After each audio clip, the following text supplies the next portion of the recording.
ಇದ್ದೇನೆ. 66ನೇ ಶ್ಲೋಕ. ಕುಟುಂಬ ಪೋಷಾಯ ಚ ಯನ್ನಿಜಾಯುಃ ನ ಬುಧ್ಯತೇರ್ಥಂ ವಿಹತಂ ಪ್ರಮತ್ತಃ ಸರ್ವತ್ರ ತಾಪತ್ರಯ ದುಃಖಿತಾತ್ಮ ನಿರ್ವಿದ್ಯತೆ ನ ಸ್ವಕುಟುಂಬರಾಮಃ. ಕುಟುಂಬ ಪೋಷಾಯ ಚ ಯತ್ ನಿಜಾಯುಃ ನ ಬುಧ್ಯತೆ ಅರ್ಥಂ ವಿಹತಂ ಪ್ರಮತ್ತಃ ಸರ್ವತ್ರ ತಾಪತ್ರಯ ದುಃಖಿತಾತ್ಮ. ಸರ್ವತ್ರ ಬೇರೆ ಪದ, ತಾಪತ್ರಯ ದುಃಖಿತಾತ್ಮ ಬೇರೆ ಪದ. ನಿರ್ವಿದ್ಯತೆ ನ ಸ್ವಕುಟುಂಬ ರಾಮ.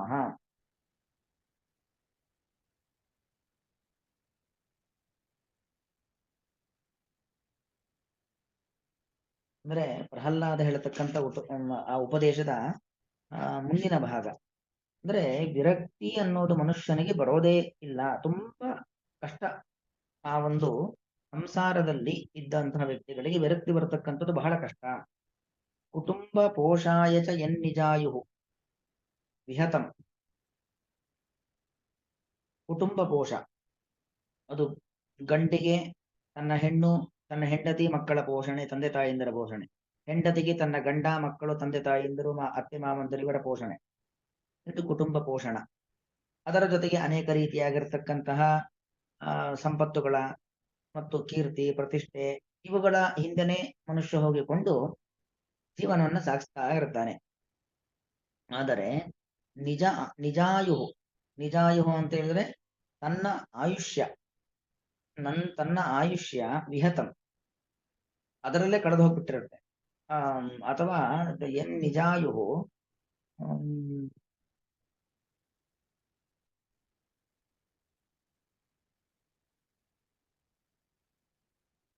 ಅಥವಾ ಹೀಗೂ ತಗೊಳ್ಬಹುದು. ನಿಜಾಯುಹು ಕುಟುಂಬ ಪೋಷಾಯ ತನ್ನ ಆಯುಷ್ಯ ಕುಟುಂಬ ಪೋಷಕ್ಕೋಸ್ಕರವಾಗಿಯೇ ಇದೆ. ಹಾಗಾಗಿ ಪ್ರಮತ್ತ ಶಬ್ದಕರ್ತೇನು ಪ್ರಕರ್ಷೇಣ ಮತ್ತಃ, ಚೆನ್ನಾಗಿ ಮದಿಸಿರುವಂತ ವ್ಯಕ್ತಿ. ಮದಿಸಿರುವುದು ಒಂದು ಅರ್ಥ ಏನು? ಆನೆಗೆ ಅದರದ್ದೇ ಆದಂತಹ ಮದ, ಕುಡಿದವನಿಗೆ ಅದರದ್ದೇ ಆದಂತಹ ಮದ, ಸಿಕ್ಕಾಪಟ್ಟೆ ಏನೋ ಒಂದು ರಾಮರಸ ಅಂತಲ್ಲಿ ಮಾಡಿಕೊಡುತ್ತೆ, ಅದ್ರದ್ದು ಒಂಥರ, ಅದು ಒಂದು ರೀತಿಯಾಗಿರ್ತಕ್ಕಂಥ ಮದ. ಹಾಗೆ ಮದ ಅನ್ನೋದು ಅದೊಂಥರದಲ್ಲಿ ನಮ್ಮ ಜ್ಞಾನವನ್ನ ತಪ್ಪಿಸುವಂತ ಒಂದು ಪ್ರಕ್ರಿಯೆ. ಅದಕ್ಕೆ ಮದ ಅಂತ ಕರೆಯೋದು. ಅದಕ್ಕೆ ಕಾರಣ ಯಾವ್ದು ಬೇಕಾದ್ರೂ ಆಗ್ಬೋದು. ಹೆಂಡ ಬೇಕಾದ್ರೂ ಆಗ್ಬೋದು, ಹೆಣ್ಣು ಬೇಕಾದ್ರೂ ಆಗ್ಬೋದು, ಮತ್ತೊಂದು ಬೇಕಾದ್ರೂ ಆಗ್ಬೋದು, ದುಡ್ಡು ಬೇಕಾದ್ರೂ ಆಗ್ಬೋದು. ದುಡ್ಡಿನ ಮದ ಅಂತೀವಿ. ದುಡ್ಡಿನಿಂದ ಮದ ಬಂದಿರುತ್ತೆ ಅಲ್ವಾ?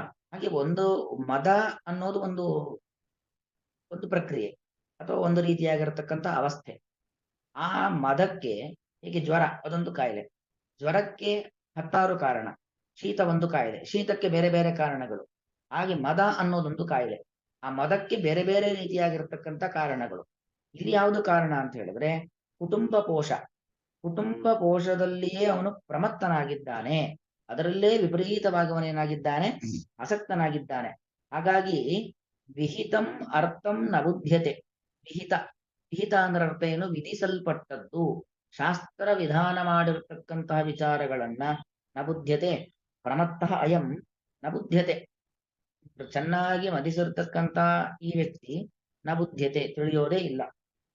ಯಾಕೆ ತಿಳಿಯೋದಿಲ್ಲ? ಪ್ರಮತ್ತ, ಮದಿಸಿದ ವ್ಯಕ್ತಿ ಅಲ್ವಾ?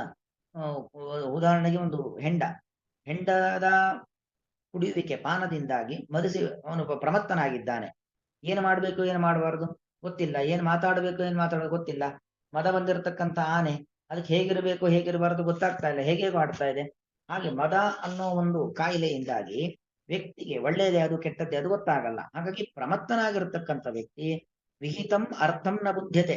ವಿಹಿತವಾಗಿರ್ತಕ್ಕಂಥ ಅರ್ಥ, ನಿಜವಾಗಿ ಅರ್ಥ ಶಬ್ದಕ್ಕೆ ಅರ್ಥೋಭಿಧೇಯ ರೈವಸ್ತು ಪ್ರಯೋಜನ ನಿವೃತ್ತಿಶು ಅಂತ.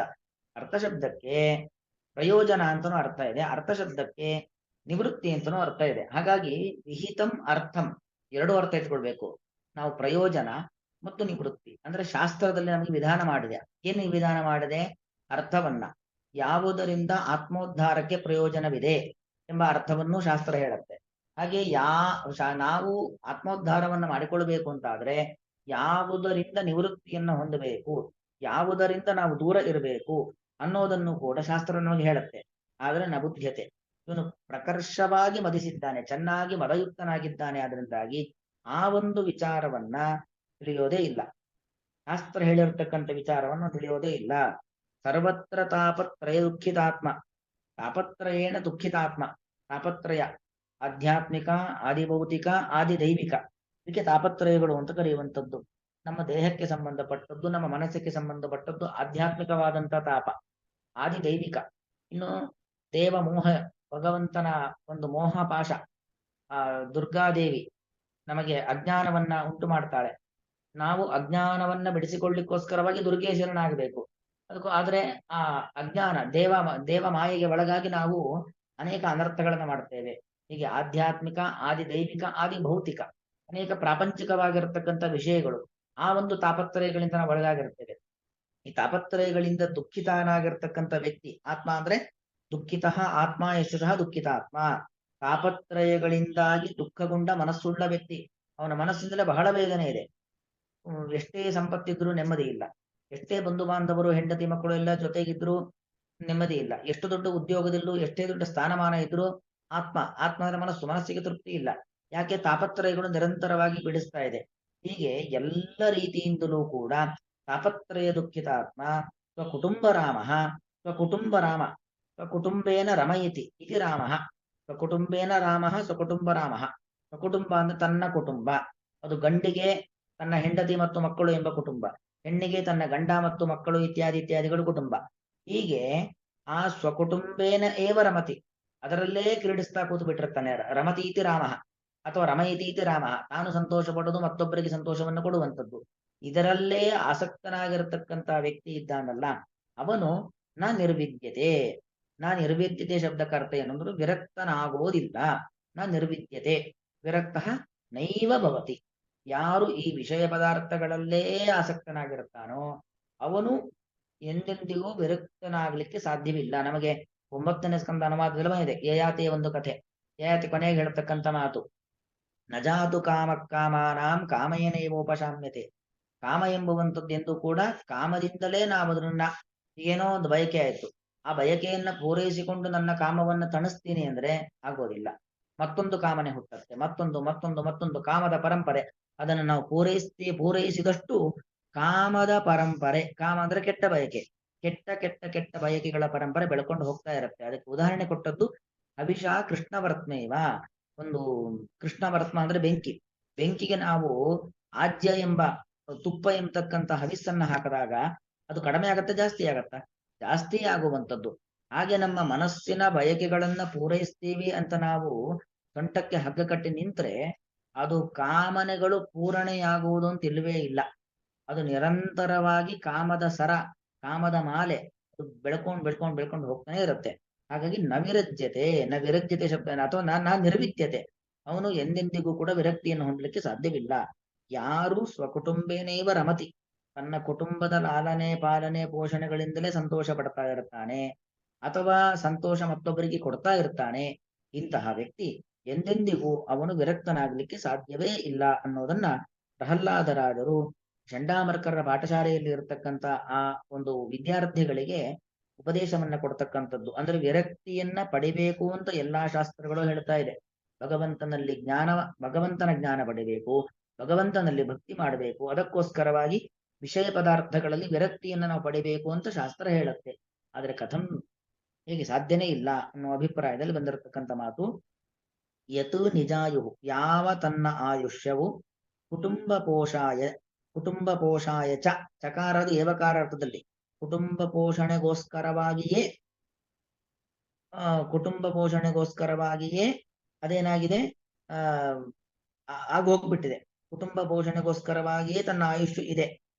ಅಂತಹ ವ್ಯಕ್ತಿಯು ಪ್ರಮತ್ತಃ, ಚೆನ್ನಾಗಿ ಕುಟುಂಬ ಪೋಷಣೆಯಲ್ಲಿ ಮದಿಸಿರತಕ್ಕಂಥ ವ್ಯಕ್ತಿಯು ವಿಹಿತಂ ಅರ್ಥಂ ನ ಬುದ್ಧ್ಯತೆ. ಶಾಸ್ತ್ರ ವಿಧಾನ ಮಾಡಿರುವಂತಹ ಅರ್ಥವನ್ನು ಅಂದ್ರೆ ಆತ್ಮೋದ್ಧಾರಕ್ಕೆ ಸಂಬಂಧಪಟ್ಟ ಪ್ರಯೋಜನವನ್ನು ಆತ್ಮೋದ್ಧಾರಕ್ಕೋಸ್ಕರವಾಗಿ ನಾವು ಯಾವುದರಿಂದ ನಿವೃತ್ತಿಯನ್ನು ಹೊಂದಬೇಕು, ಯಾವುದರಲ್ಲಿ ಆಸಕ್ತಿಯನ್ನು ಹೊಂದಬಾರದು ಎಂಬತಕ್ಕಂಥ ವಿಷಯವನ್ನು ನ ಬುದ್ಧ್ಯತೆ, ತಿಳಿಯುವುದಿಲ್ಲ.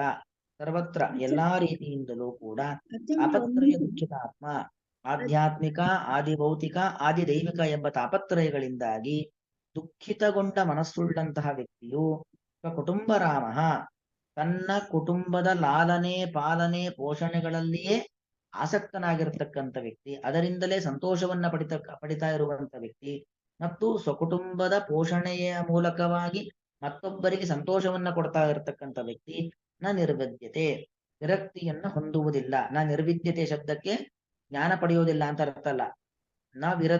ನಿರ್ವಿದ್ಯತೆ ಶಬ್ದಕ್ಕೆ ಅರ್ಥ ಏನು? ವಿರಕ್ತ ನಭವತಿ, ವಿರಕ್ತನಾಗ್ಲಿಕ್ಕೆ ಸಾಧ್ಯವಿಲ್ಲ ಅನ್ನೋದು ಇದರ ಅಭಿಪ್ರಾಯ. ಅದರ ವ್ಯಾಖ್ಯಾನವನ್ನ ನಾನು ನಾಳೆ ಪಾಠದಲ್ಲಿ ಓದ್ತೀನಿ. ಶ್ಲೋಕ ಮಾತ್ರ ಇವತ್ತು ಮಾಡಿರ್ತೀನಿ. ಕುಟುಂಬ ಪೋಷಾಯ ಚ ಯನ್ನಿಜಾಯು ನ ಬುಧ್ಯತೆರ್ಥಂ ವಿಹಿತಂ ಪ್ರಮತ್ತಃ ಸರ್ವತ್ರ ತಾಪತ್ರಯ ದುಃಖಿತಾತ್ಮ ನಿರ್ವಿದ್ಯತೆ ನ ಸ್ವಕುಟುಂಬ ರಾಮಃ. ಶ್ರೀಕೃಷ್ಣಾರ್ಪಣಮಸ್ತು.